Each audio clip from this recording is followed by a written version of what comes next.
I'm Dahlia Schweitzer, and I'm going to be reading an excerpt from my book, Lovergirl. June 21st. After a couple dances at Valentino's, there was no going back.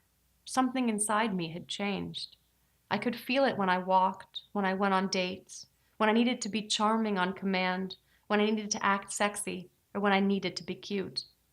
It might have taken me a long time to figure out the power that sex entailed, but now that I'd found it, I wasn't letting go. I now knew my own worth, literally and figuratively. I became hyper aware of the way men watched me, of the power I had over them with a few right moves. I learned how to make them watch me. I learned how to control them with the same basic moves, and I wanted to keep doing it. Like a drug, I needed to feel the thrill of easy money and endless desire. But I could never return to a place like Valentino's. A nice place, on the other hand, might not be too bad, although I wasn't sure if I could handle the personal interactions. I wanted to figure out a way to fill my power cravings without having to distract myself with more depressing, confession-style conversations. I wasn't doing it just for fun either.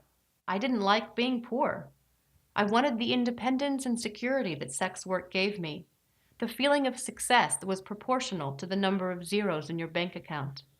Manhattan rents were a bit demanding on my meager salary, not to mention the fact that I was bored. I needed to feel that rush again. I needed to push myself somewhere new.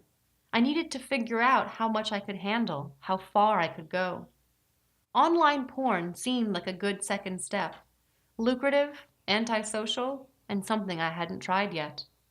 The ad was taped up on a post in my neighborhood, partially covered, ragged edges peeling off, exactly the way these things are in the movies. Most of the numbers had been ripped off, but of course there was one left for me, fate eager to push me in my predetermined direction. I took it impulsively and shoved it into my bag.